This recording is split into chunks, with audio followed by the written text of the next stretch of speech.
Good afternoon, everybody, and welcome back to another installment of Scott Selections here for Wednesday, September 11th. Before we get started with today's play of the day, we'll quickly recap what happened yesterday. We picked up a nice winner in baseball with the Los Angeles Dodgers over 6.5 on the team total. They scored 4 runs in the first inning.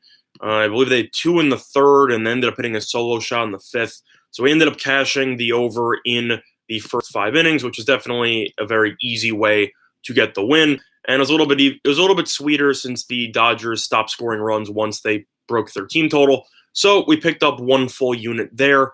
Now, in terms of today's card on Wednesday, I'm going to do what I did last week. I'm not really a big fan of anything on the card. I am a fan of one particular game in baseball, but I'm personally going to pass on it as I'm a bigger fan of this college football play. So we're going to do what we did last week, which is we're going to give out 1 play in advance. Due to line movement that I think will happen, I believe that the best number to get is available now. So we're going to dive right into it, and I'd recommend taking this play now since it should go up, and I want one of the key numbers. So the play of the day we're going to be talking about is a college football game between the NC State Wolfpack and the West Virginia Mountaineers. And in terms of this game, we actually like the road team here. We like NC State at -6.5, which is available at a Heritage at -105. We're giving this play out now because it is starting to show up at -7 in several spots, including 5 Dimes, BetOnline, Bovada, and Sports Betting and Intertops. But it is still available at 6.5, and Heritage has the best line at 6.5 at -105.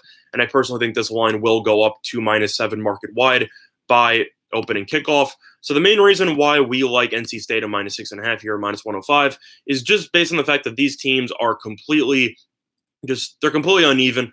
And NC State is definitely the superior team in this one. West Virginia has the prestige of being a contender in the Big 12 for a long period of time. However, those days are long and gone as Will Grier graduated during the offseason, and they also lost their head coach in Holberson, who ended up leaving to coach Houston. So West Virginia has a new coach with Austin Kendall, Oklahoma's transfer at quarterback. He has been pretty underwhelming, to say the least, as the offense has looked all out of sorts so far. They've totaled 27 points in the first 2 games of the season combined, and 20 of them came against an FCS opponent in James Madison, who they only beat by 7 points at home.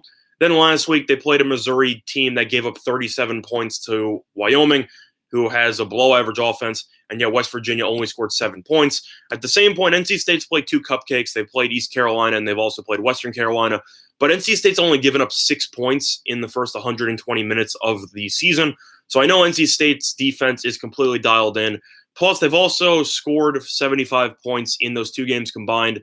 So the offense has been clicking with McKay at quarterback, replacing Ryan Finley, who has done pretty well. Matthew McKay, so far this season, has, let me look at his stats here. He's got 508 passing yards with 2 touchdowns, and he also has no interceptions. Plus, he also possesses some dual threat ability, which I think will keep West Virginia off guard as they struggled against the run last week against Missouri. As McKay in week 1 against Eastern Carolina also had 35 rushing yards and 2 rushing touchdowns. So he possesses some dual threat ability. I don't think West Virginia will be able to contain him. I think West Virginia is going to score roughly 14 points or less. I think this offense is terrible. Kendall has been struggling, to say the least. Missouri, I don't know if you watched any of that Missouri game. I had money on Missouri last week personally, so I watched the entire thing. West Virginia's offense just can't move the ball, and they also couldn't stop the run as Missouri just ran the ball down their throats. I don't care who's at home in this game. I definitely think that Morgantown isn't as big as an intimidation factor as it used to be, based on the fact that this football team should finish somewhere in the bottom part of the Big 12 by the end of the season. They could potentially finish in dead last. That's how bad this team is. But overall, play of the day for me is going to be on NC State -6.5, which is available at -105 at Heritage. I expect this line to go to -7, and I think that there is value taking it now at -6.5. Quick question from Chris: what do I think of other college games? I'm not going to go all the way into these college games because I haven't done the research on some of them, but I definitely like the NC State game because I wrote an article about it the other day. So I've already done the necessary research to cover that game. So I like that one. Also, look towards Maryland at -7 at Heritage at -105. Temple destroyed Maryland last year in College Park. I definitely think Maryland will be motivated to get revenge against Temple. Plus, Maryland is also ranked now. They're 21st, and they are averaging roughly 70 points per game. until somebody stops this offense, I have to lean to Josh Jackson and the Terrapins, as they have been absolutely murdering teams so far in the first 2 weeks of the season. Has Temple been bad? Not per se, but at the same point, they haven't seen an offense like Maryland's yet, and I think that will definitely play a factor in Maryland's destruction on Saturday. I think Maryland should win by at least double digits. Temple only played one game. They destroyed Bucknell, but overall, Maryland is a different animal, and I definitely think that Maryland should be able to take care of business in this one, so I'll lean to Maryland -7 on that one, but I don't like the play as much as NC State because Temple's coming off of a week off, so they had an extra week to prepare for Maryland, so a little bit more hesitant on that one compared to the other one, but overall, I'll give out some leans for today to go with the college football play of the day because I know that some of you want something to bet on tonight. The play that I was going to give out this morning was going to be on the A's and the Astros over 10.5, which is available at -114 at Pinnacle. This series has been a lot of fun. You've had two separate games. Both games have totaled at least 15 runs. Astros won the first game of the series 15-0. Then Oakland won the second game of the series 21-7. Both teams have blown each other out, so I'm not going to pick a side here, but Anderson has a 6.10 ERA since the All-Star break. He has a 6.10 ERA against the Astros this season, and Urquidy is definitely not a pitcher I want to back anytime soon, especially against an A's team that scored 21 runs yesterday. So I'll lean to the over 11. I'll lean to the over 10.5. I think there is value there. So that was going to be my play of the day, but I like the NC State play more. So I'm going to give so my first lean is on the Oakland over. In terms of the leans yesterday in baseball, by the way, not that bad. We got a push in the Mets game. We ended up losing on the Braves, but we did get the win on the Blue Jays money line against the Red Sox at plus money, as I personally think the Red Sox have folded on the season entirely.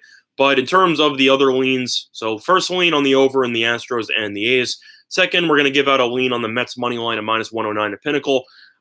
Diamondbacks had a chance to make a statement there. Cubs lost. Diamondbacks are trying to get back into the playoff race. And Christian Yelich is officially out for the season with the Brewers, so I wouldn't be surprised to see them fall apart. So the Diamondbacks need to take advantage of their chances, and yet they were unable to take Game 1 of the series against the Mets. I think the Diamondbacks are about to start slumping. So for me, I'll lean to Mets, who has been very solid at home this season. Ray's been a little bit hit or miss on the road, and I will lean to the Mets on the money line at -109. I think they should be somewhere in the -120 range, so I think there is value on that one.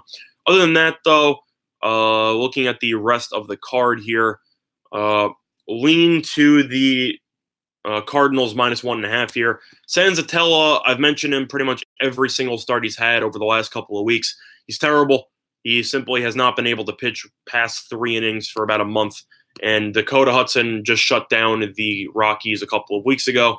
So for me, I think there's value here. I know it's at -156, but I definitely like the -1.5 since the Cardinals will be batting 9 times guaranteed since they are on the road. Lean to the Cardinals -1.5 in that game. But before we conclude today's video, though, quick reminder for sponsor PointsBet, all in sportsbook in New Jersey. A couple of great deals for you, up to 2 risk-free bets up to $1,000. So if you end up betting on any sports and end up losing, you simply get your money back. If you had money on the USA today in FIBA on the spread and end up losing outright to France, you're able to get your money back, which is a great promotion that I wish more sportsbooks would use. Play of the day, though, will be on the college football game on Saturday between NC State and West Virginia. And we like NC State -6.5, which is available at -105 at Heritage. Other than that, though, that's going to over this installment of Scott's Selections here for Wednesday, September 11th. Good luck to all of you and your respective bets today. Bye, everyone.